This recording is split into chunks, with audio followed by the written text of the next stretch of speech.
చేసేదను. దేవుని స్తోత్రం. హల్లెలూయా. దేవుడు చెప్తున్నాడు ఒక మాట. సాధారణంగా బైబిల్లో యెహోవా మాకు ఏదనగా అని అంటారు వాగ్దానానికి ఇచ్చే ముందు. తర్వాత యెహోవా సైన్యములకు అధిపతి యెహోవా సెలవిచ్చినది ఏమనగా ఇదే యెహోవా వాక్కు అంటారు. కానీ ఇక్కడ రాయబడుతున్న మాట, నా జీవముతోడు మీరు నా చెవిలో చెప్పినట్లు నేను నిశ్చయముగా మీ ఎడల చేసేదను. Praise the lord.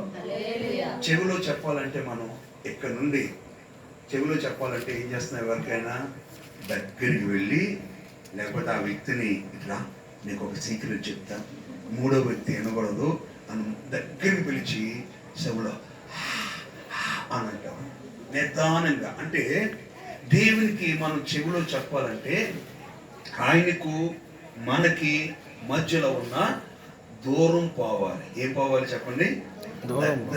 మరి చెవిలో చెప్పే వ్యక్తి ఇక్కడ నుండి అరుస్తామా?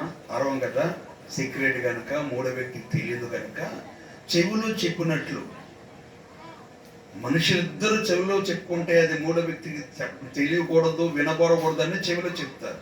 దేవుని స్తోత్రం. దేవుని అంటే మనం పైకి చెప్పే మాటలు చాలా ఉంటాయి.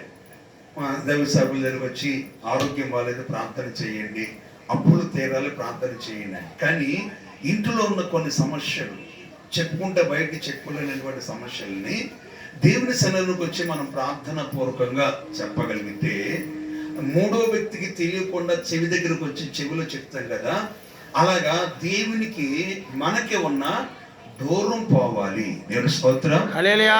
దేవునికి మనకి మధ్యలో ఉన్న దూరం పోవాలి. ఏది దూరంగా ఉన్న మనకి?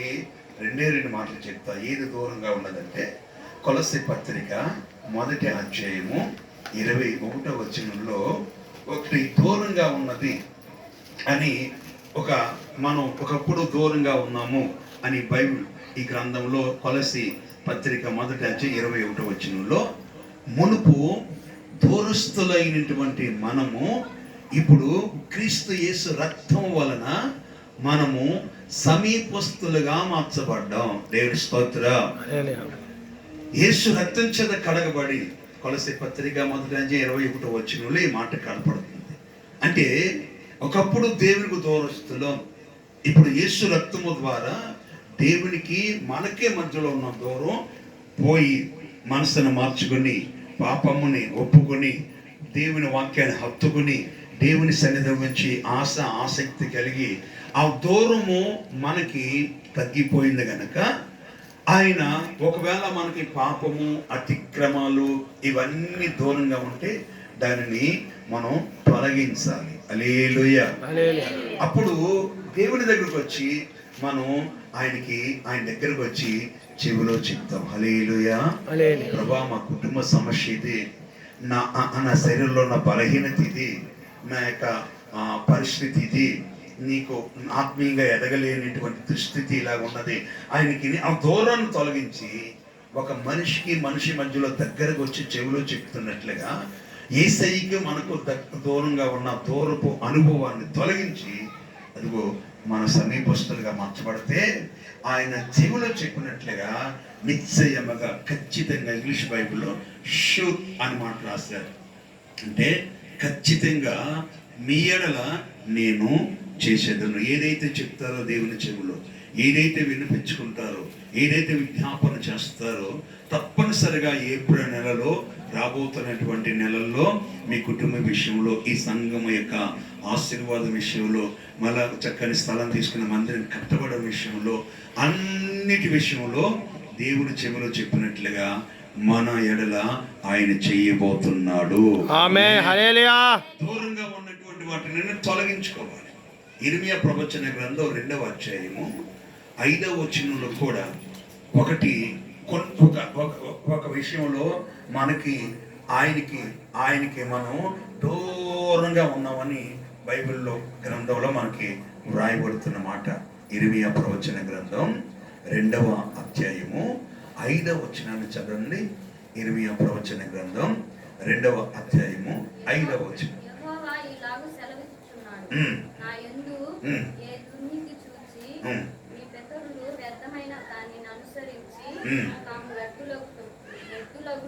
వెత్తులగినట్లు నా యొద్ద నుండి ఎందుకు దూరంగా తొలగిపోయారు?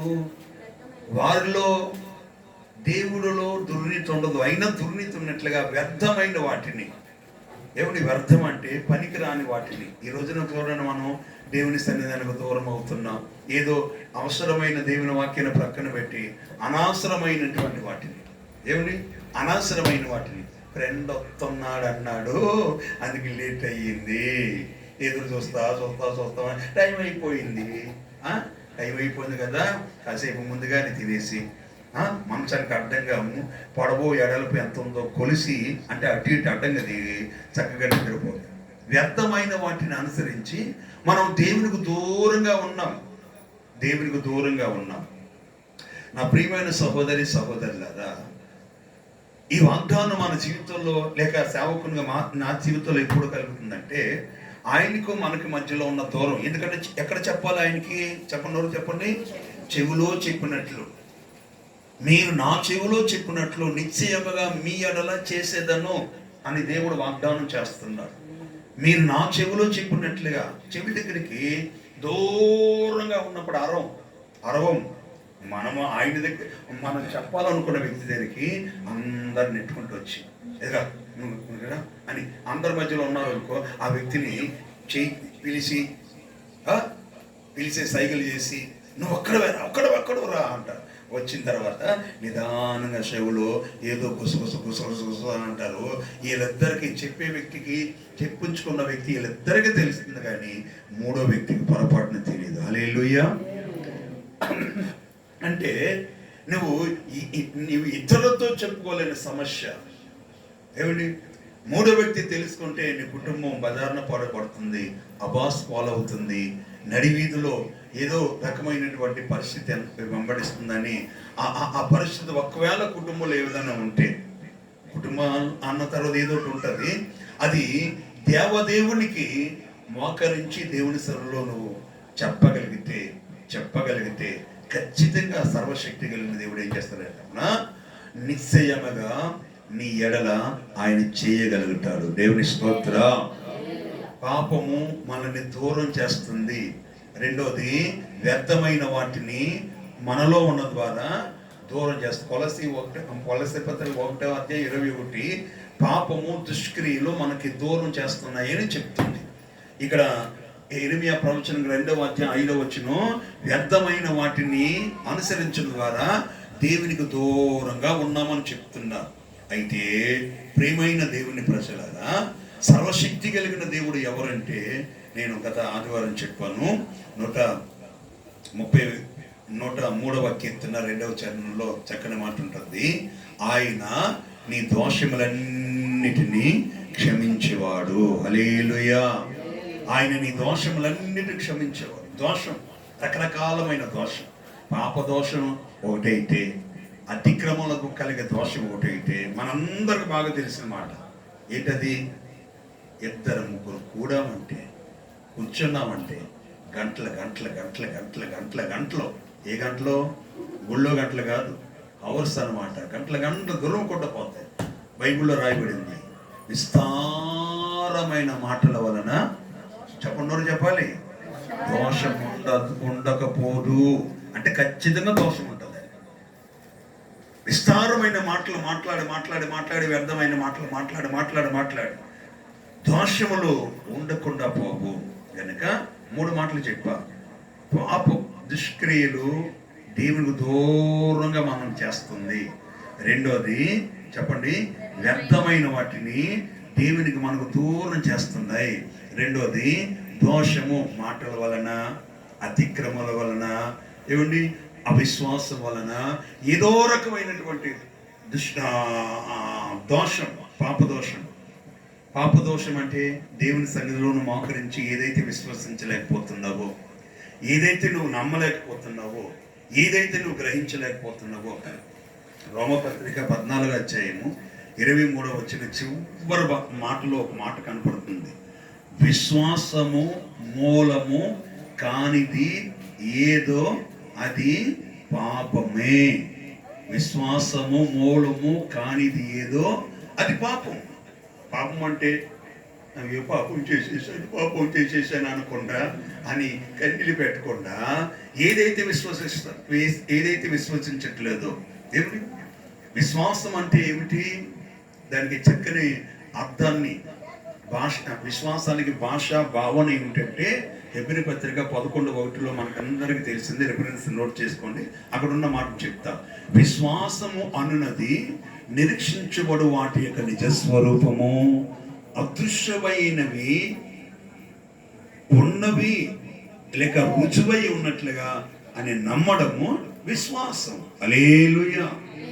ఆ విశ్వాసం మూలముగా దేవుని వాగ్దానం నాకు చేస్తాడు, దేవుడు నాకు ఈ సంవత్సరం ఇల్లు కడతాడు, దేవుడు మా పిల్లల్ని చక్కగా ఉన్నత స్థానంలో ఉంచుతాడు. దైవ సాగు నోటి ద్వారా వచ్చిన లేకపోతే మోకరిల్లి ప్రార్థన చేసుకున్నప్పుడు నీకు దేవుడు ప్రేరేపణ కలుగజేసిన దాన్ని విశ్వసించాలి.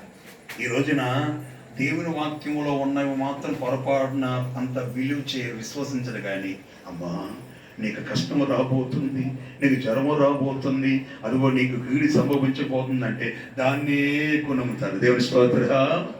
కానీ అప్పుడు ఆ వ్యక్తి ఆ మాట చెప్పిన దాని మరుసటి రోజు కొంచెం అని చిన్న దగ్గొచ్చిందనుకో, అదిగో ఆడే చెప్పాడు, అందుకనే ఈ రోగం ఎక్కువైపోతుందేమో, పెద్దదైపోతుందేమో, పగిలిపోతుందేమో, పెద్దదైపోతుందేమో అని అవిశ్వాసం సంబంధమైన మాటలు నేను అవుతున్నా. కానీ విశ్వాసం మూలము కానిదేదో ఆ పాపం ద్వారా మేము విశ్వసించలేకపోతాం. ప్రియమైన సహోదరి సహోదరులారా, ఆయన చెవిలో చెప్పినట్లుగా మనం వినాలంటే ఆయనకి మనము సమీపంగా లేక మనకు అర్థమైన భాషలో చెప్పాలంటే దగ్గరగా వెళ్ళాలి. దేవుని స్తోత్రం.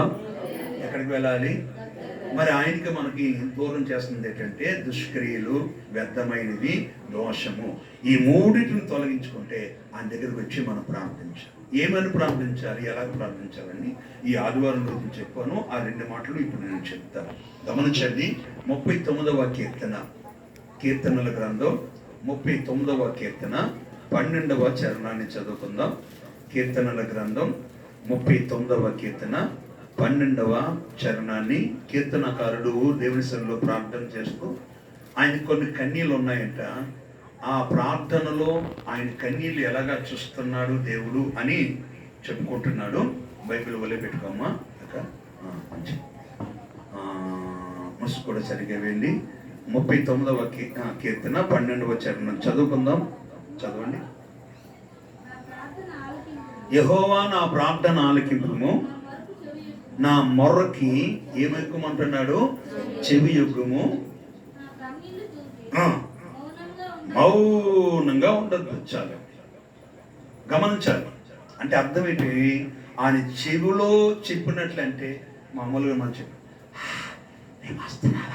అనుకుండా కన్నీళ్ళతో మనం ప్రార్థన చెయ్యాలి. దేవుని స్తోత్రం. కన్నీళ్ళతో ఆడేంటి ఆడ చెప్తున్నాడు, కన్నీళ్ళతో ప్రార్థన చేయాలి. కీర్తనకారుడు అంటాడు, యెహోవా నా ప్రార్థన ఆలకించయ్యా, నా మొరకి చెప్పండి, నా మొరకి చెవి యొగ్గుము. నా కన్నీరు చూచి మౌనంగా ఉండదు. మనం అప్పుడప్పుడు ఈ మాట ముగిస్తాం. నన్ను కొడుతుంటే మౌనంగా ఉన్నావేంటి, నేను కొట్టలేదన్నా, నన్ను కొడుతుంటే చూస్తా మౌనంగా ఉంటావయ్యా, రాయిలాగా కంపలాగా నిలబడతావే. ఎప్పుడు అంటారు మీరు మీ భర్తల్ని, మీ తెలిసిన వారిని, మీ ఫ్రెండ్స్ని, నన్ను కొడితే నీకు పౌరుషం రాలేదా అంటాం కదా. ఈ కీర్తనకారుడు అదే మాట్లాడుతున్నాడు. గమనించింది ఏం పెట్టారు. ఈ రోజున దేవుడు మన దేవుడు, గొప్ప దేవుడు, మంచి దేవుడు, ఆశ్చర్యకార్యాలు చేసే దేవుడు, అద్భుత కార్యాలు చేసే దేవుడు, ఉన్నవాడు అనున్నవాడు, నిన్న నేడు నిరంతరం ఒకే రీతిగా ఉన్నవాడు. కానీ నా ప్రార్థనలో మోకరిల్లినప్పుడు నీ కష్టాలు, బాధలు, కన్నీళ్ళు అన్నీ తొలగిపోవాలి. కన్నీళ్ళు ఎప్పుడు వస్తాయి చెప్పనా? మనకి బాగా గమనించు. ఎప్పుడు వస్తాయి? మీరు అనొచ్చు ఎర్రగడ్డకు వస్తున్నప్పుడు వస్తాయని. ఏమండి? కానీ చెప్తున్నది మాట ఏంటంటే, మన మానవుని జీవితంలో అవమానము, ఎదుటి వ్యక్తి ఎగతాళి చేస్తున్నప్పుడు, బాధలు, కష్టాలు ఉవ్వెత్తున మన మీద పడుతున్నప్పుడు కన్నీళ్ళు వస్తాయి. దేవుని స్తోత్రం. ఏమండి? మళ్ళీ చెప్తున్నాను, అవమానము, ఎగతాళి, బాధలు, కష్టాలు ఒకదాని మీద ఒకటే కన్నీళ్ళు వస్తాయి. మనం నమ్మిన వారు ఎగతాళిగా ఎగతాళి చేస్తే కన్నీళ్ళు వస్తాయి. యోబు భక్తుడు చాలా డబ్బు ఉన్నవాడు, ఆస్తిపరుడు, సిరిగలిగిన వాడు, శ్రీమంతుడు, సిరిగలిగిన వాడు, సిరి సంపదలతో తొలితగిన వాడు. ఎప్పుడైతే ఆస్తి అంతస్తు హారతి కర్పంలో అరిగిపోయిందో, పిల్లలందరూ చచ్చిపోయారో, ఆస్తి పోయి గజ్జి పట్టి గజ్జివాడిగా అందరికి కనపడితే స్నేహితులు వచ్చారు. బిల్దదు, జోఫరు, ఎలీఫస్ అనే ముగ్గురు స్నేహితులు యోబు దగ్గరికి వచ్చారండి. కొన్ని రోజులు అలా చూస్తూ ఉన్నారు. ఎవరా పేర్లు చెప్పండి? ఎవడి? బిల్డప్ కాదు బిల్దదు, ఎవడి? లోఫర్ కాదు జోఫరు, ఎలీఫాస్, బిల్దర్, ఎవడి? జోఫర్. వీళ్ళు ముగ్గురు. ఇంకో స్నేహితుడు కూడా ఉన్నాడు. నలుగురు స్నేహితులు ఈ యోబును చూచి 16వ అధ్యాయం, యోబు గ్రంథం 16వ అధ్యాయము 20-21 వచ్చినని చదువుదాం త్వరగా. యోబు గ్రంథం 16వ అధ్యాయము 20-21 వచ్చినాడు.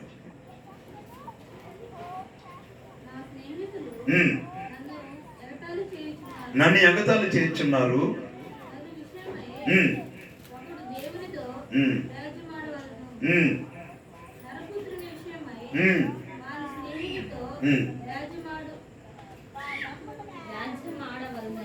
తెలుగు మీడియం కాదా?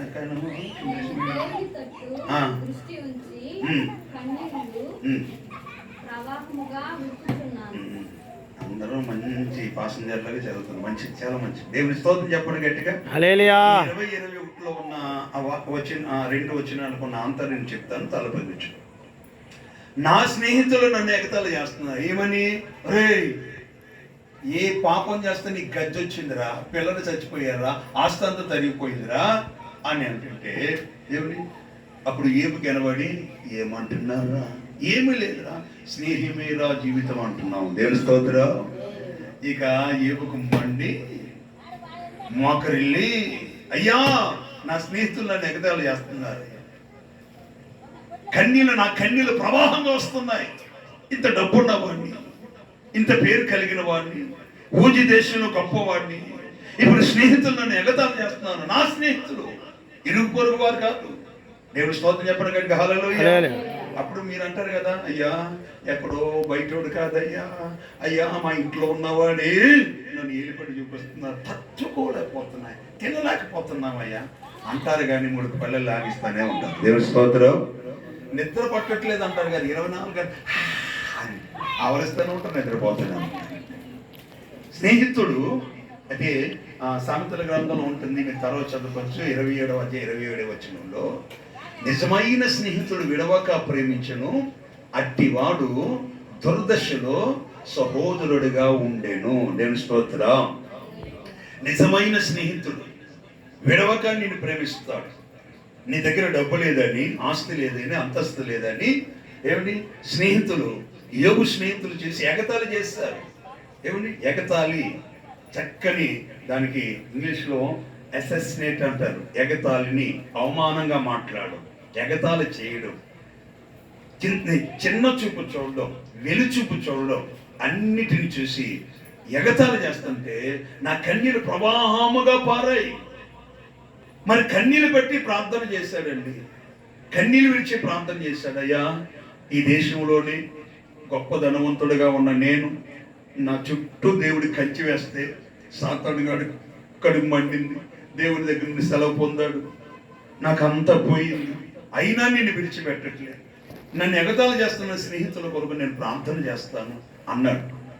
అలాగా ప్రార్థన చేస్తూ కొన్ని రోజులు 16వ అధ్యాయంలో ఈ స్థితిలో ఉన్న యోబు గారికి 16 నుండి 29 వచ్చిన అధ్యాయాల వరకు చాలా రోజులు గడిచాయి. ఆ సమయంలో ప్రార్థన మాత్రం విడిచిట్లే. కన్నీళ్ళు ఎలా వస్తున్నాయి? నోరు చెప్పండి, ఎలా వస్తున్నాయి? ప్రవాహముగా పారుతున్నాయి. హల్లెలూయా. కన్నీళ్ళు ప్రవాహముగా పారుతున్నాయి. ఆ ప్రవాహం పారి పారి పారి 17వ అధ్యాయం, 18వ అధ్యాయం, 19, 20, 21, 22, 23, 24, 25, 26, 27, 27 దగ్గర వచ్చేసరికి ఆ కన్నీళ్ళతో ప్రవాహంగా పారుతూ ప్రార్థన చేస్తూ ఉన్నాడు. ప్రార్థన చేస్తూ ఉంటుంటే కొంతమంది చూసి, ఒరి ఈడు పెద్ద నీతిమంతుడిగా ఉన్నాడు, ఏమండి డబ్బు పై నేను గొడవ పోలేదు, ఈడు ప్రార్థన పోలేదు, దేవుని విడిచిపెట్టట్లేదు అంటుంటే ఆ 27వ అధ్యాయం 5వ వచనంలో ఏముందో చెప్పనా? 2వ భాగంలో 20 గ్రంథం 27వ అధ్యాయం 5వ వచనంలో, మరణం వరకు నేనెంత మాత్రమును చెప్పండి యథార్థతను విడిచిపెట్టను. దేవుని స్తోత్రం చెప్తాం గట్టిగా హల్లెలూయా. ఇదే మాట కొంచెం ఇంకో స్టైల్గా మార్చి మనం చెప్తాం, చచ్చినంత వరకు దాని ఇంట్లో అడిగి పెట్టమంట. ఏమిటి దాని ముఖం చూడడం, ఏది అదేనంటే మా అక్క, ఏమిటి మా చెల్లి, మా మేనమామే, మేనత్తే, పిన్ని, బాబాయి అని అంటారు. కానీ 27వ అధ్యాయం 5వ వచనం చివరి 2వ భాగంలో, మరణమగునంత వరకు నేను యథార్థత విడిచిపెట్టను. ఎందుకు? బాగా గమనించండి, మన కాన్సెప్ట్ ఏంటి? కన్నీళ్ళు ప్రవాహముగా ఉంచి ఈ యోగు భక్తుడు ప్రార్థన చేయించున్నాడు. హల్లెలూయా. 27 ముగించేశారు, 28వ అధ్యాయం వచ్చేసింది. 29వ అధ్యాయం దగ్గర ప్రారంభంలో నుంచి వస్తే 8, 9, 10, 3 వచనాలను మీరు రెఫరెన్స్ నోట్ చేసుకోండి. అక్కడ ఉన్నది నేను చెప్తాను. నా గురించి చూడండి. యవనస్తులు నన్ను చూచి దాక్కున్నారు, ముసలి వాళ్ళు నన్ను చూచి లేచారు, ప్రధానులు వారి మాట్లాడడం ఆగిపోయి వాళ్ళ నాలుక వాళ్ళ అంగీలకి అంటుకుంది, అధికారులు నన్ను చూచి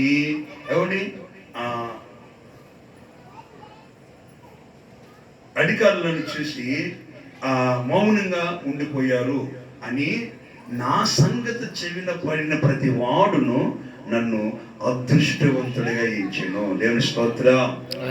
నా సంగతి చెవిన పడిన ప్రతి వాడును నన్ను అదృష్టవంతుడిగా ఎంచెను. అదృష్టను నా సంగతి చెవిన ప్రతి వాడును నన్ను అదృష్టవంతుడిగా ఎంచెను. ఈ చూడండి దేవుని బిడ్డలారా, ఎందుకని? మీరు ఇంటికి వెళ్ళి నన్ను చదువుకోవచ్చు. ఈ యోబు గ్రంథం 29వ అధ్యాయం, వాడికి ఏదో ఆకలి వేస్తున్నట్టు మనం పెట్టడం లేదు. 29వ అధ్యాయం 8, 9, 10 వచనాల్లో అధికారులు నవ్వించాడండి. ఏమిటి? ఇటువంటి దద్దలు ఎక్కడైనా ఉంటారులే, 30 సంవత్సరాలు బట్టి చూస్తున్నాను మేము. చేతులు చెప్తాం కదా హల్లెలూయా. యవనస్తులు, ముసలి వాళ్ళు, ప్రధానులు, అధికారులు, ఈ నలుగురు ఏమొచ్చిందండి రోగం? ఈ నలుగురు అదృష్టవంతులుగా ఇచ్చాను. వాడికి దగ్గర టైం పట్టింది. దేవుని స్తోత్రం చెప్పండి గట్టిగా హల్లెలూయా. అదృష్టవంతులుగా ఇచ్చాను అని ఒక్కరు మనం చూశారు అనుకోండి, ఎవరో ఒకరు ఉంటారు. ఏమండి? ఆ దేశంలో ఉన్న వారు అన్ని గ్రూపుల వారు, యవనస్తులు మామూలు ఏమండి రకరకాలమైనటువంటి కార్యక్రమాలు చేసేవారు. ముసలి వాళ్ళు ఏమండి మామూలుగానే చిన్న వయసు కలిగిన వారిని పెద్దగా లెక్క చేయరు. ఎన్నో చూసావురా మనవాడరా అని ఊగుతా ఉన్నా సరే ఊగుసులాడుతూ ఉంటారు ఈ మాటలు. ఏమని ఎన్నెన్నో చెప్తా ఉంటారు. కానీ యోబును చూసి, యోబు ధనవంతుడా, చేతి పని చేసిన వాడు, అందుకనే యోబు తన చేతుల పనిని దేవుడు ఆశీర్వదించానో రాయబడింది. అంత ధనవంతుడిగా ఆశ్చర్యవంతుడిగా చేసిన యోబు చివరికి దేవుని బిడ్డలారా, అధికారులు, యవనస్తులు అందరూ అయితే కన్నీళ్ళు ప్రవాహముగా చేసి ప్రార్థన చేశాడు కనుక ఆ యోబు గ్రంథం చివరి అధ్యాయం మనం చూసేసరికి, చివరి అధ్యాయం 42వ అధ్యాయం దగ్గరికి వచ్చేసరికి 42:10 ఏముంటుందంటే, 42:10 ఏముంటుందంటే, యోబు తన స్నేహితుల నిమిత్తం ప్రార్థన చేయగా, యోబు తన స్నేహితుల నిమిత్తం ప్రార్థన చేయగా యెహోవా యోబుకి క్షేమస్థితిని మరలా దయచేసెను. దేవుని స్తోత్రం. ఈ స్నేహితులు ఎవరు? హలో ఫ్రెండు, ఇదిగో నీ కోసం వస్తున్నా, ఇది ఇస్తున్నా, గిఫ్ట్ తెస్తున్నా అన్నవాళ్ళు కాదు, దుర్మార్గులు, మూతి ముడుచుకున్న వాళ్ళు, వెలుచుపు చూచిన వారు, రకరకాలమైన పళ్ళు పగిపెట్టి రకరకాలమైన మాటలు మాట్లాడిన వారు, లోపల దుష్కారం చేసుకుని వారు భయంకరమైనటువంటి ఊగిసలాడుతూ భయంకరమైన మాటలు మాట్లాడిన వారు, భయంకరమైన కొవ్వు గర్వం పెట్టి కొవ్వు మదమెక్కి రకరకాలమైన మాటలు చెప్పిన వారు, మరి వాళ్ళ కొరకు కూడా ప్రార్థన చేశాడు కనుక, అంటే గమనించండి, కన్నీటి ప్రార్థన చేస్తాం. మొదటిది ఏమవుతుందంటే 29వ ఏబు గ్రంథం 29వ అధ్యాయము 8, 9, 10 వచనాలను బట్టి ఈ మన చుట్టూ ఉన్న వారందరూ మనల్ని చూసి మనల్ని అభినందిస్తారు. హల్లెలూయా, అభినందిస్తారు. ఏమండి, అందరూ అన్ని గ్రూపుల వారు, యవనస్తులు, ముసలివాళ్ళు, అధికారులు, ప్రధానులు అందరూ నా సంగతి చెవిన ప్రతి ఒక్కరు.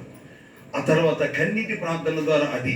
రెండవదిగా మనకి క్షేమస్థితి మరలా దేవుడు దయచేస్తాడు. హల్లెలూయా. ఒకప్పుడు మనకు క్షేమస్థితి ఉంది, అది మరలా ప్రార్థన ద్వారా, కన్నీటి ప్రార్థన ద్వారా దేవుడు దయచేయాలి. అట్టి స్థితిని యోబుకు దేవుడు దయచేశాడు. రెండవది, మొదటి మాటలో ఉన్న రెండవ భాగం నేను చెప్తాను. 42వ కీర్తన, కీర్తనల గ్రంథం 42వ కీర్తన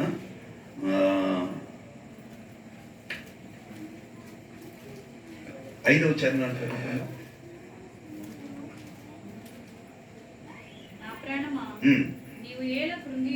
నాలుగు చదవం. 4 జన సమూహముతో పండుగ చేయుచున్న సమూహముతో నేను వెళ్ళిన సంగతిని సంతోషము కలిగి స్తోత్రములు. ఆ పై వచ్చిన చదువు కింద తర్వాత చదువు. 3వ చరణం చదువు. 42:3.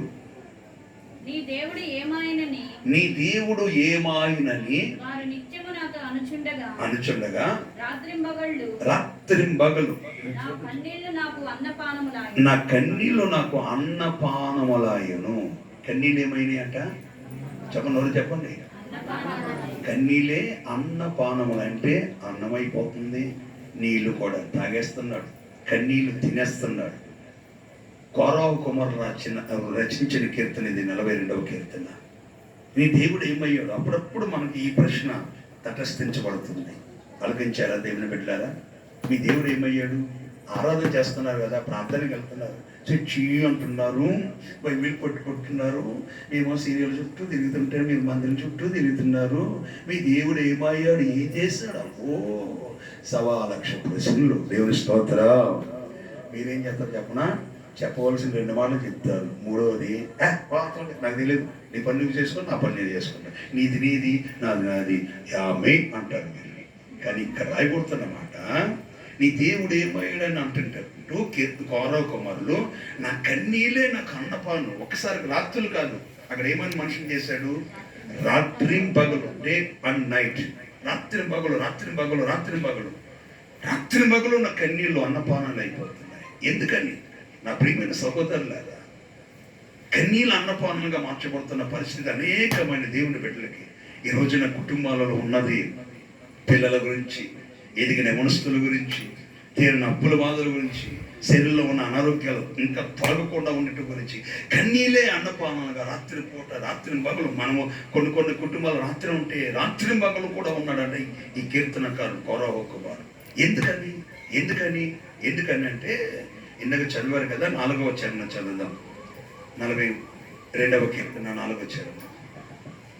జన సమూహంతో పండుగ చేయుచున్న సమూహంతో నేను వెళ్ళిన సంగతి సంతోషము కలిగి స్తోత్రములు చెల్లించుచు నేను దేవుని మందిరమునకు వారిని నడిపించిన సంగతిని జ్ఞాపకం చేసుకున్నాడంటే అర్థం ఏంటి?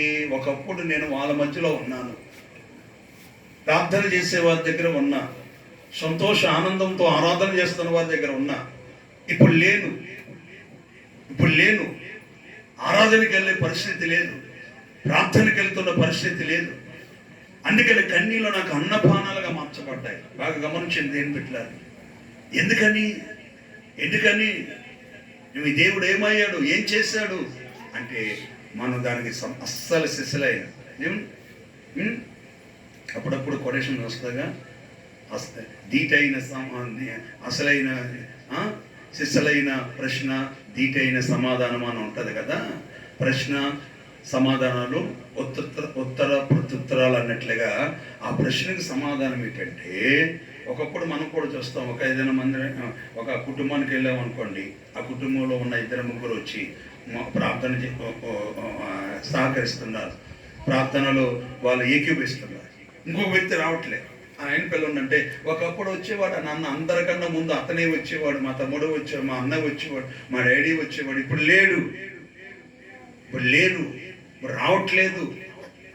మీ దేవుడు ఏమయ్యాడు అంటే, మీరు రెండవ కన్నీటి ప్రాంతంలో మొదటి అందరూ మనల్ని అభినందిస్తారు, క్షేమస్థితి మరలా దయచేస్తాడు అనే మాట 2 మాటలు ఒక భాగం అయితే, రెండోది మీ దేవుడు ఏమయ్యాడు అన్న దానికి సరైన సమాధానం ఏంటంటే, కన్నీటి ప్రార్థన ద్వారా దేవుని యొక్క ఆశీర్వాదాలను పొందుకుంటాం. Praise the lord.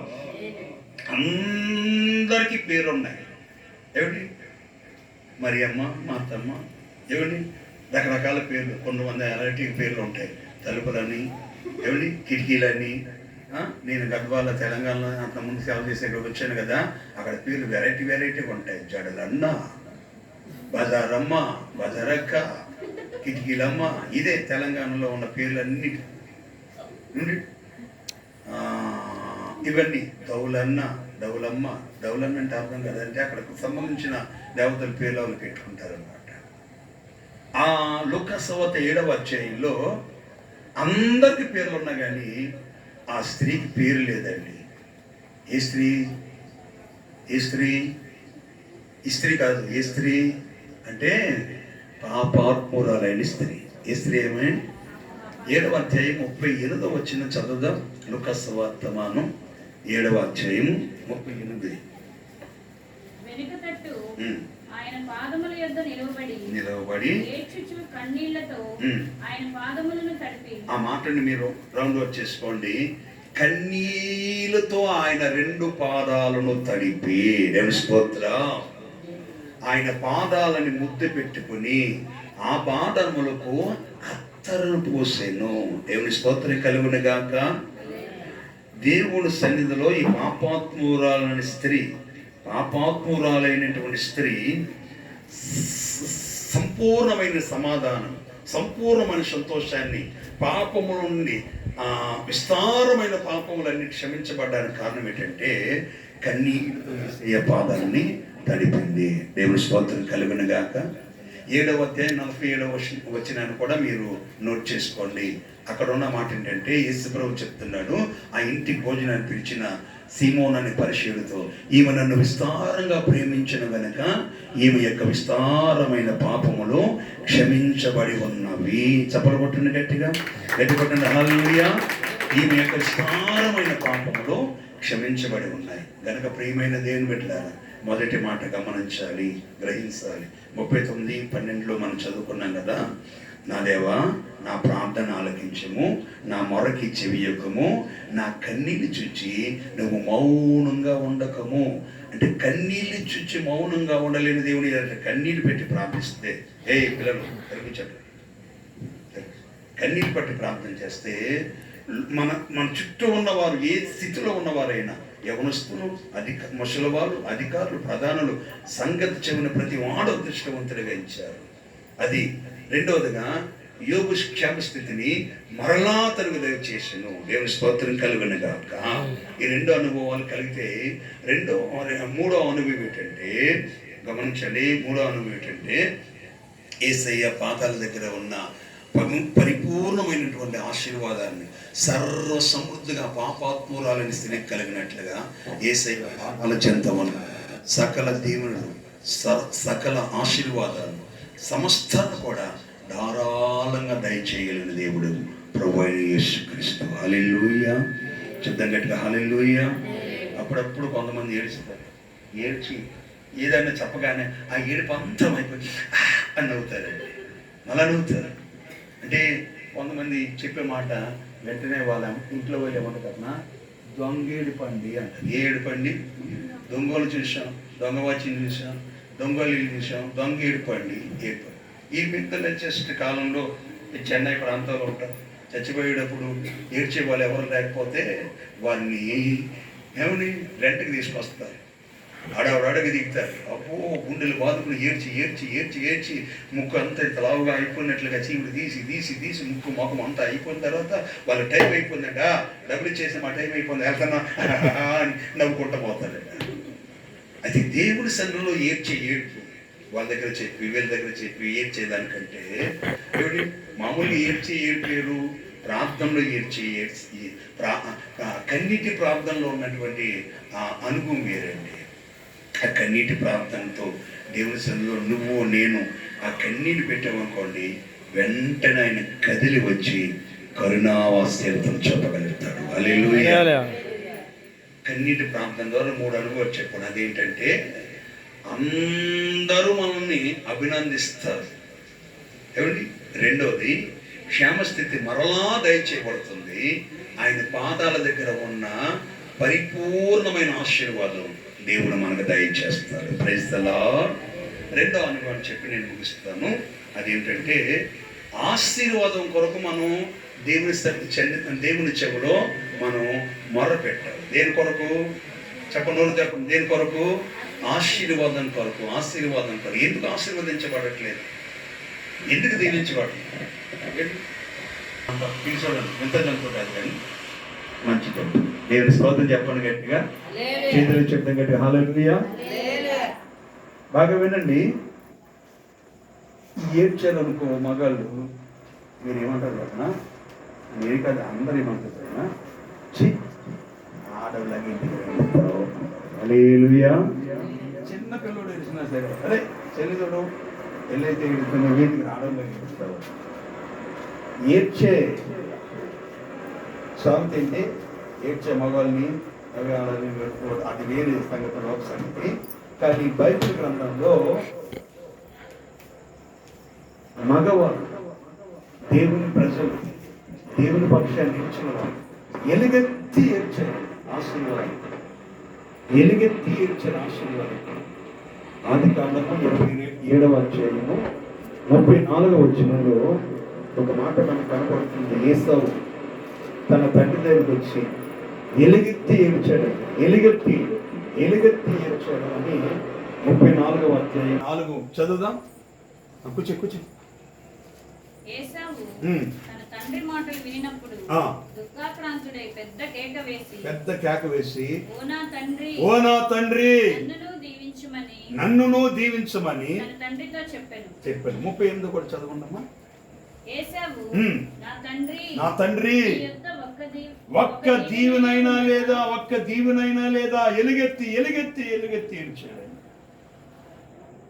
కానీ ఈ రోజున దేవుని సన్నిధిలో మనం దేవుని ఆశీర్వాదం కొరకు ఎలుగెత్తి దేవుని సన్నిధిలో ప్రార్థించాలి. హల్లెలూయా.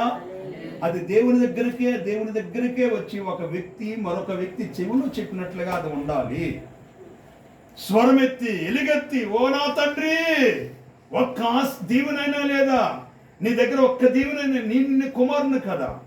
కానీ దేవుని బిడ్డలారా, అప్పుడప్పుడు మనం దేవుని దీవెన కొరకు, ఆశీర్వాదం కొరకు మనం ఖచ్చితంగా ప్రార్థన చేయాలి. ఆశీర్వాదానికి వారసులుగా ఉండుటకే దేవుడు మనల్ని పిలిచారు. మీరు పిలవబడుతురని పేతురు భక్తుడు తన పత్రికలో, మొదటి పత్రికలో 3వ అధ్యాయములో 6వ వచనంలో కానీ 8వ వచనంలో కానీ ఆ మాట కనపడుతుంది.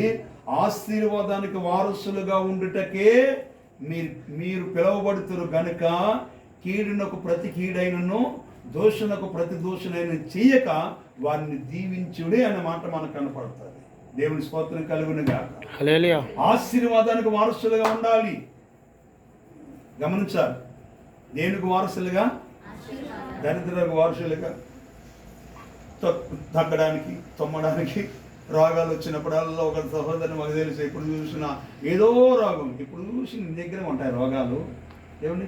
ఆశీర్వాదాన్ని బదులు ఎందుకు శాపము, దరిద్రత క్రైస్తవ కుటుంబాల్లో దేవుని నమ్మిన వారి జీవితాలు ఎందుకు వస్తున్నాయి, ఎందుకు కలుగుతున్నది అని చెప్తే, దేవునికి సమీపంగా వచ్చిన నీవు కన్నీటి ప్రార్థన ఒక భాగం అయితే, ఎలుగెత్తి ఆశీర్వాదం కొరకు మనం ప్రార్థన చేయాలి. ఎఫెసీ పత్రిక 1వ అధ్యాయంలో 3 నుండి 6 వచనాలు మీరు నోట్ చేసుకోండి. అక్కడ ఉన్న మాట ఏంటంటే, దేవుడు, మన తండ్రి అయిన దేవుడు ప్రభు అయిన యేసుక్రీస్తు ద్వారా పరలోకపు ఆశీర్వాదాలన్నిటిని మనకు అనుగ్రహించను. అది ఎలాగంటే యేసుక్రీస్తు రక్తము ద్వారా మనల్ని కడిగి పరిశుద్ధపరిచి ఆయన ఆశీర్వాదాలన్నిటినీ దేవుడు మనకు అనుగ్రహించాను. దేవుని స్తోత్రం. చదివితే మీకు అర్థమవుతుంది, చక్కగా ఉంటుంది ఆ మాట. ఎఫెసీ పత్రిక 1వ అధ్యాయం 3, 4, 5, 6 వచనాలు చదువుకుందాం. మన ప్రభువైన క్రీస్తు యొక్క తండ్రియగు దేవుడు స్తుతించబడునుగాక. ఆయన క్రీస్తునందు పరలోక విషయములలో ఆత్మ సంబంధమైన ప్రతి ఆశీర్వాదమును మనకు అనుగ్రహించును. ఎట్లనగా తన ప్రియనియందు తాను ఉచితముగా మనకు అనుగ్రహించిన తన కృపా మహిమకు కీర్తి కలుగునట్లు తన చిత్త ప్రకారమైన దయా సంకల్పము చొప్పున యేసు క్రీస్తు ద్వారా తనకు కుమారులుగా స్వీకరించుటకై మనలను ముందుగా తన కోసము నిర్ణయించుకొని ఏర్పరచుకొని. దేవుని స్తోత్రం కలుగునుగాక. హల్లెలూయా. అంటే అర్థం ఏంటి? నా వైపు చూడండి, కొంచెం మీకు అర్థమైంది నేను చెప్తా. యేసు క్రీస్తు కుమారులు అంటే యేసు రక్తం చేత కడగబడి మనసును మార్చుకొని పాపాను ఒప్పుకొని బాప్తిసం పొందిన తర్వాత పరలోక సంబంధమైన ఆశీర్వాదాలన్నిటిని దేవుడు మనకి ఇచ్చాడు. ఈ భూ సంబంధమైన ఆశీర్వాదాలను చూసి కొంతమందిని, మనకన్నా డబ్బు ఉన్న వారిని, ఆస్తిపరుల్ని, శని సంపదలు కలిగిన వారిని, ధనధాన్యాలు కలిగిన వారిని, బలగం కలిగిన వారిని, ఆస్తిపాస్తులు కలిగిన వారిని, పదవి కలిగిన వారిని, అధికారంలో ఉన్న వారిని, అంధనంలోకి వచ్చిన వారిని, బహుళాంతస్తుల్లో ఉన్న వారిని చూసి ఎంత ఆశీర్వాదం అంటే దేవుడు మనకి ఆ ఆశీర్వాదాన్ని పక్కన పెట్టాడు. వాళ్ళు చనిపోతే, వాళ్ళకి ఏదైనా జరిగితే వాళ్ళని ఆదరించేవారు కానీ, కాపాడేవారు కానీ, నిత్య రాజ్యాన్ని చేర్చుకునే ఈశ రక్తం కానీ మనకు లేదు, వాళ్ళకి లేదు. అయితే మనకు ఆ దేవుడు ఇచ్చాడు కనుక పరలోక ఆశీర్వాదాలన్నీ పొందుకోవాలి, అనుభవించాలి. తండ్రి దగ్గర వచ్చి మనం అడగాలి. ఏసావు ఎంతగా గోజాడైనా సరే దేవుని దృష్టిలో భ్రష్టులు, వ్యభిచారిగా మార్చబడ్డాడు. ఎబ్రీ పత్రిక 12-13 వచనాలు మీకు తర్వాత నోట్ చేసుకునే సమయం లేదు కనుక, ఒక్క పూట కూటి కొరకు తన జాస్తత్వపు హక్కును అమ్ముకునిన ఏసావు లాంటి భ్రష్టుడైనను వ్యభిచారైనను మీలో ఉన్నాడేమో జాగ్రత్తగా చూచుకోనండి. బీ కేర్ఫుల్ అని అంటున్నారు. జాగ్రత్తగా చూచుకోనండి. ఒక్క పూట కూటి కొరకు జాస్తత్వపు హక్కును అమ్ముకున్న ఏసావు లాంటి భ్రష్టుడైన వ్యభిచారైనా నేను. ప్రియమైన దేవుని బిడ్డలారా, మనం ఆశీర్వాదం కొరకు ప్రార్థన చేయలేకపోతే చివరికి ఏసావులాగా భ్రష్టులుగా మనం మార్చబడతాం, వ్యభిచారులుగా మార్చబడతాం. దేవుని దృష్టిలో తినడానికి అన్నం ఉంటుంది, కట్టుకోవడానికి వస్త్రాలు ఉంటాయి, నివసించడానికి ఇల్లు ఉంటాయి, అన్నీ ఉంటాయి. కానీ దేవుని సన్నిధిలో మన దేవుని దీవెనల కొరకు మనం అడగాలి. దేవుని స్తోత్రం. చెప్తాం గట్టిగా హల్లెలూయా. హల్లెలూయా. విస్తారమైన దీవెనలు ఎప్పుడు కలుగుతాయి? మలకీ గ్రంథం 3వ అధ్యాయం 10-11 వచనాల్లో మనకు బాగా తెలిసిన మాటే. మీరందరూ నా ఎదుట మీరు దొంగలిస్తున్నారు. మేమందరం దొంగలమా దొరలా అన్నట్టుగా మీరు చూస్తారు. ఎందుకు దొంగలిస్తున్నారంటే, నా మందిరంలో ఆహారం ఉండినట్లుగా 10వ భాగాన్ని మీరు చెల్లించండి, అప్పుడు నేను ఆకాశపు వాకిళ్లను విప్పి పట్టదానికి విస్తారమైన దీవెనలను కుమ్మరించాను. 100లో 10 భాగాన్ని ప్రభువుకి ఇచ్చి, 100లో 10వ భాగాన్ని ప్రభువుకి ఇచ్చి మీరు ఆయనని శోధిస్తే ఖచ్చితంగా చెప్తున్నాడు దేవుడు, పట్టజాలంత విస్తారమైన దీవెనలు. హల్లెలూయా. పట్టజాలనంత అంటే అర్థం ఏంటంటే, పాత తెలుగు బైబిల్ తర్జుమాలో ఏమన్నా చెప్పండి, గోలెడంత. ఎంత అది?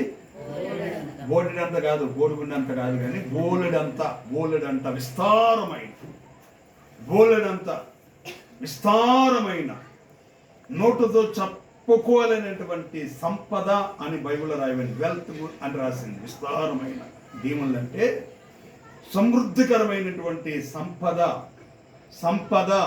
వెల్త్ అనే మాటను ఉపయోగించారు. విస్తారమైన దీవెనలు కలుగుతాయి. చూచేదానికి యాకోబు మోసగాడే. ఎవరు మోసం చేశారు? నన్ను ఏం మోసం చేయలేదంటే మీరు చెప్తున్నారు. ఎవరు మోసం చేశాడు? అన్నను మోసం చేశాడు. మామగారిని ఎవరు? లాబాను మోసం చేశాడు. చివరికి దేవుని దగ్గరకు వచ్చినప్పుడు ఆయన మోసం చేయాలనుకున్నాడు. కానీ ఆటలు కుదరలే. దేవుని స్తోత్రం. చేతిలో చెప్తాం గట్టిగా హల్లెలూయా. వదలరా, తెల్లవారిపోతుంది, నన్ను వదలరా బాబు, వదలవేంటి. గట్టిగా గట్టిగా పట్టుకున్నాడు. తెల్లారితే వెళ్ళాలి. నన్ను వదలనా, నన్ను ఆశీర్వదించదైనా కానీ అసలు ఒక పని రా, నిన్ను ఆశీర్వదించేస్తా. ఆదికాండ 28వ అధ్యాయంలో జరిగిన ఆ సంగతి హోషేయ ప్రవచన గ్రంథం 12వ అధ్యాయంలో ప్రస్తాపిస్తూ, హోషేయ ప్రవచన గ్రంథం 12వ అధ్యాయం 3-4 వచనాల్లో ఏముంటుందంటే, యాకోబు తల్లి గర్భమున తన మడిమను పట్టుకొనును. అయితే యాకోబు మగసిరి గలవాడే పోరాడి గెలిచెను. అక్కడ దేవుని దూత అతనికి ప్రత్యక్షమాయను. దేవుని స్తోత్రం. అంటే దీవులు దయచే అన్నప్పుడు మన దేవుని సన్నిధిలో ప్రార్థనలో పోరాడి గెలవాలి. దేవుని స్తోత్రం. ఎవరితో పోరాడి గెలవాలి? ప్రార్థనతో దేవుని సన్నిధిలో పోరాడి గెలవాలి. అత్తతో కాదు, కోడలతో కాదు. పోరాడి గెలిచేసామయ్యా, నోరు మెదపట్లే, తిరిగి మొర్రు అన్నట్లు వస్తుంది, నేను గెలిచేస్తా, ఐఎమ్ ద విన్నర్ అని కాళ్ళు వేసుకోవడం కాదు, కానీ దేవునితో పోరాడి గెలిస్తే ఆ యాకోబుని ఇశ్రాయేలు వలె దేవుడు మార్చాడు. హల్లెలూయా. చేతులు చెప్తాం కనుక హల్లెలూయా. కనుక ప్రియమైన దేవుని బిడ్డలారా, ఆశీర్వాదం కొరకు ప్రార్థన చేస్తే దీవులన్నీ ఆశీర్వాదంలో ఒకటే అర్థం వస్తుంది. విస్తారమైన దీవులు కలుగుతుంది. మన కష్టార్జితంలో దశమ భాగం ఇచ్చి, మన 24 గంటలు దశమ భాగం ద్వారా చేసే 2.5 గంటల సేపు, 2 గంటల 40 నిమిషాలు అంటే 3 గంటల సేపు ప్రార్థన చేస్తే, దేవుని రకరకాలమైన పరిస్థితుల్లో ఉన్న వారికి దేవుని ప్రేమను ప్రకటించి చెప్పి వారిని ప్రార్థనకు తీసుకుని వస్తే, దేవునికి ఇచ్చిన కష్టార్జితంలో 100కి 10వ భాగాన్ని దేవుని సన్నిధిలో చెల్లిస్తే, ఒక డబ్బు గురించే కాదు, సమయమైన ఏదైనా సరే దేవుని సమయాన్ని దేవునికి ఇవ్వగలిగితే ఖచ్చితంగా దేవుడు ఏం చేస్తాడు చెప్పిన, విస్తారమైన దేవుని కలగజేస్తాడు. హల్లెలూయా. హోషేయ ప్రవచన గ్రంథం 12వ అధ్యాయం 3-4 వచ్చిన ఆధారంగా దేవుడు మనకి ప్రార్థనలో గెలిచే అనుభవాన్ని కలగజేస్తాడు. Praise the lord. పోరాడి గెలవాలి. ఏం గెలవాలి చెప్పండి, నోటితో చెప్పండి. పోరాడి గెలవాలి. దేవునితో పోరాడడం అంటే దేవుని సాతానుతో యుద్ధం చేసి దేవుని సన్నిధిలో ఒక్కడే యాకోబు వలె నిలిస్తే చూసిన వాళ్ళందరూ దేవుని పట్టుకు మునిపే తల్లిని మోసం చేశాడు, తర్వాత అన్నను మోసం చేశాడు, తర్వాత లాబాను గారిని మోసం చేశాడు, మామని మోసం చేశాడు, ఇట్లాగా అందరూ మోసం చేసుకుంటూ వస్తే ఎప్పుడైతే ప్రాంతంలో పోరాడి గెలిచాడు, కన్నీళ్ళు విడిచి అన్న మాటను కనబడుతుంది. చదువుతాన్న మాటను బాగుంటుంది. హోషేయ ప్రవచన గ్రంథం 12వ అధ్యాయం 3-4 వచ్చినారు. హోషేయ ప్రవచన గ్రంథం 12వ అధ్యాయము 3 మరియు 4 వచ్చినారు. చదువుదాం. తల్లి గర్భమందు యాకోబు తన సహోదరుని మడిమను పట్టుకొనెను. మగసిరి గలవాడే అతడు దేవునితో పోరాడెను. అతడు దూతతో పోరాడి జయమొందెను. అతడు కన్నీరు విడిచి అతని బతిమాలెను. బేతేలులో ఆయన అతనికి ప్రత్యక్షమాయెను. హల్లెలూయా. మన కాన్సెప్ట్ కన్నీళ్ళు గనుక కన్నీళ్ళతో ఆశీర్వాదం కొరకు ప్రార్థన చేస్తే, బాగా వినండి, కన్నీళ్ళతో ఆశీర్వాదం కొరకు ప్రార్థన చేస్తే మన కష్టార్జితం దీవించి విస్తారమైన దీవులో కుమ్మరిస్తాడు. Praise the lord. రెండోది, పోరాడి గెలిచి ఆయన ప్రత్యక్షత నీ కుటుంబంలో, ఆయన ప్రత్యక్షత నీ వ్యక్తిగత జీవితంలో అన్నిటినీ దేవదేవుడు కలగజేస్తాడు. మూడో మాట చెప్పి నేను ముగిస్తాను. మత్తయి సువార్త 25వ అధ్యాయం 33 మరియు 34 వచనాల్లో వ్రాయబడుతున్న మాటలు. ఆశీర్వాదము అంటే ఏమిటో అక్కడ రాయబడుతుంది. మేకలు గొర్రెలు, ఎడమవైపున మేకలు కుడివైపున గొర్రెలు ఉండి 33-34 చదువున్నామా, నేను ముగించేస్తాను. మత్తయి సువార్త 25వ అధ్యాయము 33-34. తన కుడి వైపున గొర్రెలను ఎడమ వైపున మేకలను నిలవబెట్టును. అప్పుడు రాజు తన కుడి వైపున ఉన్న వారిని చూచి నా తండ్రి చేత ఆశీర్వదించబడిన వారిలారా రండి, లోకము పుట్టినది మొదలుకొని మీ కొరకు సిద్ధపరచబడిన రాజ్యములను స్వతంత్రించుకోనండి. చేతులు చెప్దాం గట్టిగా హల్లెలూయా. ఏమండి, ఆశీర్వదించబడిన వారు ఏ వైపున ఉన్నారు చెప్పండి, నోరు తెలుపండి. ఏ వైపున ఉన్నారు? ఎడమ చేతి వైపున లేదు, కుడి వైపున ఉన్నారు. కుడివైపున ఆశీర్వదించబడిన వారు. మూడవదిగా కుడివైపున ఆశీర్వదించబడిన వారు ఉన్నారు కనుక దేవుడు సిద్ధపరిచిన వాటిని అన్నిటినీ మనము అనుభవించుదముగాక. చేతులు చెప్తాం గట్టిగా హల్లెలూయా. దేవుడు సిద్ధపరిచినవన్నిటిని మనం అనుభవించాలి. ఏమండి, కూటం ప్రారంభించబడుతుందంటే చక్కగా ఎంత కడిగి పట్ట వేసి మళ్ళీ అది పెట్టి మళ్ళీ మధ్యలో ఏదో చివరిలో జరిగే జబ్బు వచ్చింది దాన్ని మళ్ళీ చూసుకుని ఇవన్నీ సిద్ధపరిచాం కదా, అన్నిటినీ అరేంజ్ చేస్తాం. సిద్ధపాటు మనం కూడా ఎక్కడికైనా ఊరు వెళ్ళాలంటే చక్కగా స్నానం చేసుకుని డ్రెస్ అయిపోయి దేవుడిని అన్నిటికీ మ్యాచింగ్ సరిపోయిందా పైన కింద వరకు 2-4 సార్లు చూసుకుని అది లేకపోతే ఈజీ పక్కన పెట్టేసి అమ్మా ఎంతసేపు ఆగరా నువ్వు కూడా నా ప్రాణానికి అనుకోండి కొట్టి మళ్ళీ వస్తే ఇంకొకటి కొట్టి ఈ నేర్చుకుంటూ వచ్చి ఏమైనా అర్థం కావట్లేదు అని చెప్పి అంత మనం సిద్ధపాటు కలుగుతామా? దేవుడు సిద్ధపరిచిన వాటిని కుడివైపున ఉన్నవారు ఎవరంటే ఆశీర్వదించబడిన వారికి కలిగే చివరి అనుభవం ఏంటంటే సిద్ధపరిచిన వాటిని అన్నిటినీ స్వతంత్రించుకుంటారు. Praise the lord. చేతులు చెప్తాం కనుక హల్లెలూయా. సిద్ధపరిచిన వాటిని అన్నిటినీ ఏంటంటే సిద్ధపాటు అయినా 1, 2, 3, 4 అని తెరవగానే 12 గుమ్మములు బంగారంతో కట్టబడిన గుమ్మములు తెరవబడతాయి. బంగారం తొక్కుకుంటూ వెళతాం. గొర్రె పిల్ల దీపమయంగా ఉన్న ఆ ఉన్నతమైన నూతన సియోనులో యేసయ్య ఉంటుంటే నూతన యెరూషలేములో మనం ప్రవేశిస్తాం. ఏమండి, అక్కడ గొర్రె పిల్ల దీప కాంతిగా సూర్యుని కంటే 1000 రెట్లు సూర్యుని కాంతి కంటే గొర్రె పిల్ల దీపమయంగా ప్రభువైన యేసుక్రీస్తు ఉంటాడు. అక్కడ మనందరినీ కుడివైపున ఆశీర్వదించబడిన వారిని సిద్ధపరిచిన వాటిని అన్నిటినీ మీరు స్వతంత్రించుకున్న లోకము పుట్టినది మొదలుకొని దేవుని స్తోత్ర. ఏ మొదలుకొని 2024 సంవత్సరం మొదలుకొని అనలే, లోకము పుట్టినది మొదలుకొని ఆయన జీవించినటువంటి కాలం మొదలుకొని మనందరి కొరకు సిద్ధపరిచిన వాటిని ఆశీర్వదించబడిన వారు ఉన్న కుడి వైపున చెప్తున్నారు.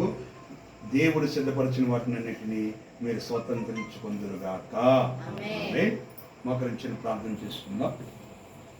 దేవుని సన్నిధిలో ఏంది కావాలనుకున్నారు దేవుని చెవిలో చెప్తున్నట్లుగా ఒక వ్యక్తి మరొక వ్యక్తితో తనకు సమీపంగా ఉన్న వ్యక్తితో స్నేహితుడు కానీ రక్త సంబంధుడు కానీ తండ్రి కానీ తల్లి కానీ అక్క చెల్లి ఎవరైనా సరే ఒక వ్యక్తి మరొక వ్యక్తితో చెప్తున్నట్లుగా యేసయ్య చెవిలో మీరు చెప్పుదురుగాక. చేతులు చెప్దామా? మనసారా 2 చేతులు ఎత్తి ప్రభువా మాకు నీ చెవిలో చెప్పడానికి దుష్క్రియలు మాకు దూరం, నన్ను దూరం చేస్తున్నాయ్యా. ఆ దుష్క్రియలు ఒప్పుకుంటాను, విడిచిపెడతాను యేసయ్యా అని చేతులెత్తి ప్రార్థన చేసుకోండి. రెండోది, వ్యర్థమైన వాటిని మేము అవలంబించడం ద్వారా, మేము వాటిని వెంబడించడం ద్వారా నాకు దూరముగా ఉన్నామయ్యా. విస్తారమైన మాటల వలన దోషము మాకు దూరం చేస్తుంది, మాకు దూరం చేస్తుంది. తలపైకి దూరం చేస్తుంది. 2 చేతులపైకి ప్రార్థన చేద్దాం. మనసారా మనపూర్వకంగా. సర్వశక్తి కలిగిన దేవుడు, ఉన్నతమైన కార్యాలు చేసే దేవుడు, ఉన్నతమైన ఆశీర్వాదాల చేత నింపే దేవుడు, ఉన్నతమైన దేవుని చేత నింపే దేవుడు యేసయ్యా. సర్వశక్తి సంపన్నుడా, మహిమోన్నతుడా యేసురాజా, నీకే స్తోత్ర.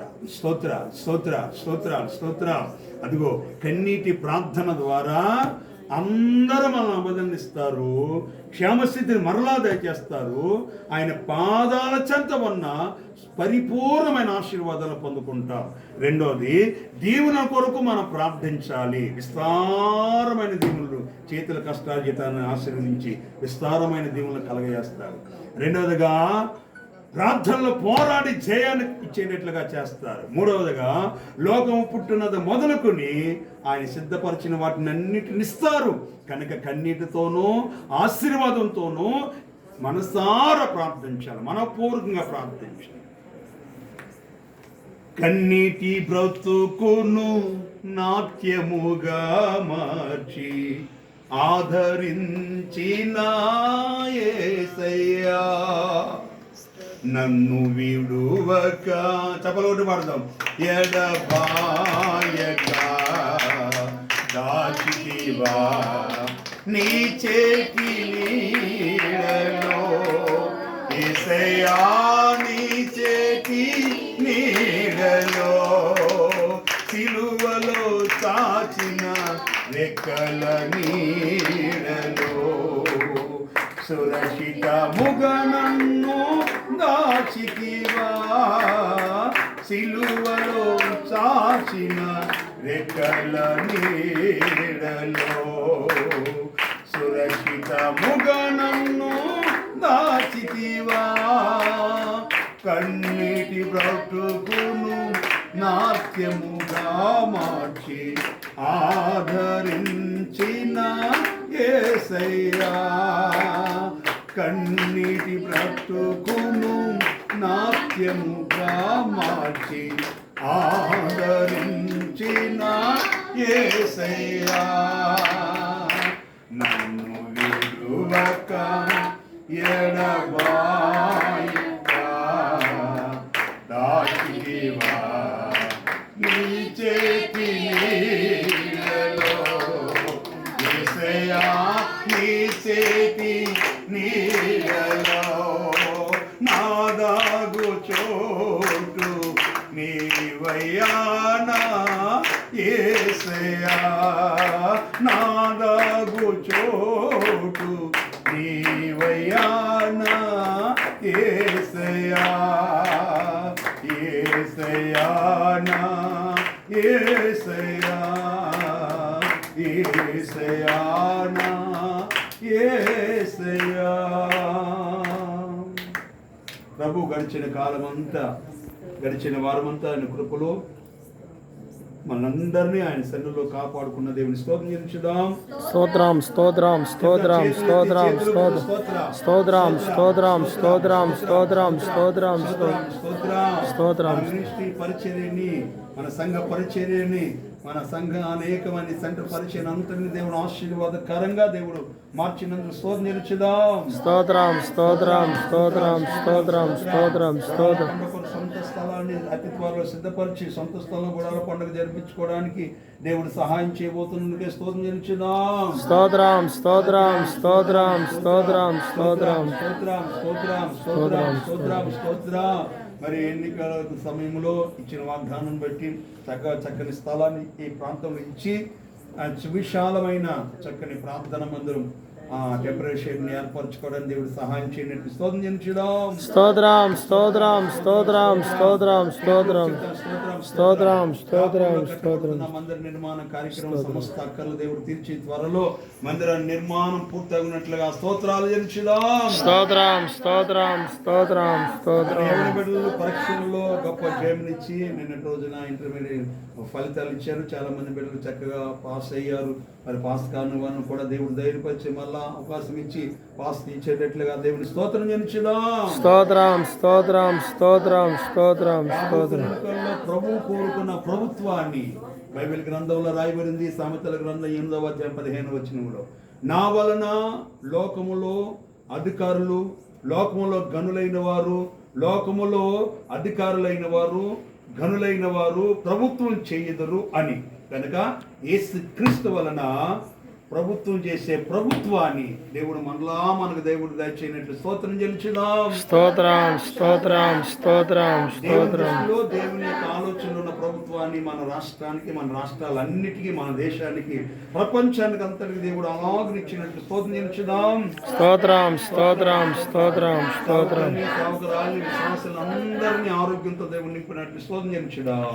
స్తోత్రం స్తోత్రం స్తోత్రం స్తోత్రం స్తోత్రం. పరీక్షలు సిద్ధపడుతున్న వారికి, జాబ్స్ కి ప్రయత్నం చేస్తున్న వారికి, డిఎస్సి ప్రిపేర్ అవుతున్న వారికి అందరికి కావలసిన కృపను, సిద్ధపాటును, జయాన్ని దేవుడు అనుగ్రహించినట్లు స్తోత్రం చెల్లించుదాం. స్తోత్రం స్తోత్రం స్తోత్రం స్తోత్రం స్తోత్రం. ఎండల్లో మరి ఎండవేళలో పని చేస్తున్నా, ప్రయాణాలు చేస్తున్నా, వ్యాపారాలు చేస్తున్నా, చేతి పని చేస్తున్నా అందరినీ దేవుడు కాపాడినట్లుగా ఎటువంటి వడదెబ్బ ఎండ దెబ్బలు తగలకుండా దేవుడు కాపాడినట్లు స్తోత్రం చెల్లించుదాం. స్తోత్రం స్తోత్రం స్తోత్రం మన స్తోత్రం. పితరులైన ఇశ్రాయేలు ప్రజల ప్రగలు మేఘస్తంభంలో ఉండి నడిపించిన దేవుడు ఆ విధంగా దేవుడు మన వాళ్ళందరికీ, మన బిడ్డలందరికీ, విశ్వాసులందరికీ దేవుడు అలాగే ఉంచినట్లు స్తోత్రం చెల్లించుదాం. స్తోత్రం స్తోత్రం స్తోత్రం స్తోత్రం స్తోత్రం. సంపూర్ణ నెల్లూరు పరిచర్యని దేవుడు సేవకులకి చక్కని ఆరోగ్యాన్ని ఇచ్చినట్లుగా మొత్తం సంఘాన్ని అన్నిటిని, మన మందిర సంఘాన్ని, పరిచయం అంతటిని, మన మినిస్టర్లో ఉన్న సంఘ సహవాసాన్ని, పెద్దలందరినీ ఆయన కృపలో జ్ఞాపకం చేసుకున్నట్లుగా స్తోత్రాలు చెల్లించుదాం. స్తోత్రం స్తోత్రం స్తోత్రం స్తోత్రం. ఈ వారంలో 7 పరిచర్య ద్వారా జరుగుతున్న కూడికలన్నింటినీ మరి రేపు, ఎల్లుండు ఉపవాస ప్రార్థనలు, రాత్రి జరుగుతున్న కోటాలు, మరి 15వ తారీఖున 17వ తారీఖున జరుగుతున్నటువంటి ఎంకంబట్ల సువార్త కూడిక, 18వ తారీఖు కాకేపోవడం, 19వ తారీఖు చాగనం, వారమంతల్లో జరుగుతున్న కూడికలన్నింటినీ దేవుడు ఆశీర్వాదకరంగా దేవుడు మార్చినట్టు స్తోత్రం చెల్లించుదాం. స్తోత్రం స్తోత్రం స్తోత్రం ఈ వారం స్తోత్రం. చివరిలో 20వ తారీఖున హోల్నేట్ ప్రయత్నం దేవుడు ఆశీర్వాదకరంగా దేవుడు మార్చినట్లు స్తోత్రం చెల్లించుదాం. స్తోత్రం స్తోత్రం స్తోత్రం స్తోత్రం. స్తోత్రం స్తోత్రం స్తోత్రం. మన ప్రార్థనలన్నింటినీ దేవుడు ఆలకించి అంగీకరించినట్లుగా ఈ నెలంతా ఆయన చెవిలో చెప్పినట్లుగా నిశ్చయముగా మన చేస్తుందనే వాగ్దానం మనందరి పట్ల నెరవేర్చుచున్న దేవుడు కన్నీటి ప్రార్థనలోనూ, ఆశీర్వాదం కొరకు ప్రార్థించట్లోనూ దేవుడు బలపరిచి, పురికలిపి, ప్రేరేపించి, ప్రేరణ కలగజేసి ఆయన మన కొరకు సిద్ధపరిచిన వాటిని అన్ని స్వతంత్రించుకున్నట్లుగా తండ్రి, కుమార, పరిశుద్ధాత్మ త్రియేక దేవునికి మన ప్రాణాత్మ దేహ శరీరం సంపూర్ణంగా సమర్పిస్తూ 2 చేతులు గట్టిగా స్తోత్రం చెప్తాం. స్తోత్రం స్తోత్రం స్తోత్రం స్తోత్రం స్తోత్రం. ప్రేమాపూర్ణుడు అని తండ్రి, పరిశుద్ధుడా, నిత్యాశ్రయ దుర్గమైన మా ప్రభు, నీకు వందనాలు వందనాలు వందనాలు. ఈ పరిచర్య పట్ల నీ ప్రణాళిక నెరవేర్చండి. అతి త్వరలో చక్కని విశాలమైనటువంటి స్థలం, ఆ స్థలంలో చక్కని మందిరం కట్టబడడానికి సహాయం చేయండి. నీ బిడ్డలు ఇంకా విశ్వాసంలో, ప్రార్థనలో, ఆరాధనలో, పరిచర్యలు అన్నిటిలో నేను ఎదిగి ఫలించేటట్లుగా విశ్వాసంలో బలవంతులై, ప్రార్థనలో పట్టుదల కలిగిన వారై, నీ కార్యాల గురించి ఆసక్తి కలిగిన వారే ప్రభువా మీరు మనచండి, కృపలో దాచండి, బలపరచండి. వచ్చిన వాళ్ళందరినీ స్థిరపరచండి. ఇంకా అనేకులను కొత్త వారిని నడిపించండి. ఈ ప్రాంత ప్రజలందరికీ ఆశీర్వాదకరంగా ఈ పరిచర్యను మీరు మార్చండి. నీ ప్రణాళిక, నీ సంకల్ప సిద్ధిని నెరవేర్చి కృపాక్షేమాలు తోడే ఉండి నడిపించండి. నేను కొరకు శ్రమిస్తూ, ప్రార్థిస్తూ, సహకరిస్తున్న బిడ్డలందరూ పెట్టిస్తూ కృపలో జ్ఞాపకం చేసుకుని తగిన ప్రతిఫలాలు ఇంకా అనేకులు మార్చబడి నీ సన్నిధానమునకు నడిపించమన్నట్లుగా మీరు కృప చూడండి. ఈ వారమంతా కావాల్సిన కాపుదల, సన్నిధి, క్షేమం నీ బిడ్డల కుటుంబాలంతటికీ, వాళ్ళు చేస్తున్న చేయని ఉద్యోగాల, వ్యాపారాలంతటికీ నైనా నీ కాపుదల దయచేయండి స్వామి. సమస్త విషయాలలో చక్కటి ఆరోగ్యాన్ని ఇవ్వండి. చేతుల కష్టాల చేతను దీవించండి. విస్తారమైన దీవులు పొందుకున్న వాళ్ళగా మార్చండి. కృపల దాచి ఆశీర్వదించండి. సర్వఘనత, మహిమ, ప్రభావాలు మీకే ఆరోపిస్తూ నజరేయుడగు యేసు నామమున ప్రార్థించి వేడుకొనుచున్నాను తండ్రి. ఆమేన్. మన ప్రభు అయిన యేసుక్రీస్తు వారి కృప, తండ్రి అయిన దేవుని ప్రేమ, పరిశుద్ధాత్మ దేవుని సహవాసం, సన్నిధి, సమాధానం ఆయన సన్నిధిలో నేను దగ్గరగా వచ్చి, నీకు సమీపంగా వచ్చి కన్నీటి ప్రార్థనలో ఆశీర్వాదము కొరకు ప్రార్థించాలి, మొరపెట్టాలి అని తీర్మానంతో ప్రార్థన చేసుకున్న మనవలే ప్రార్థిస్తున్న సకల కోటి పరిశుద్ధులందరికీ ఆయన కృప సదాకాలము తోడే ఉండి నడిపించును గాక. ఆమేన్. గట్టిగా హల్లెలూయా. గట్టిగా హల్లెలూయా. హల్లెలూయా. ప్రభు పేట అందరికి వందనాలు. చేతులు ఉన్న వాళ్ళని చెప్పండి వందనాలు. చేతులు చెప్తాం గట్టిగా హల్లెలూయా. కనుక ఆదివారం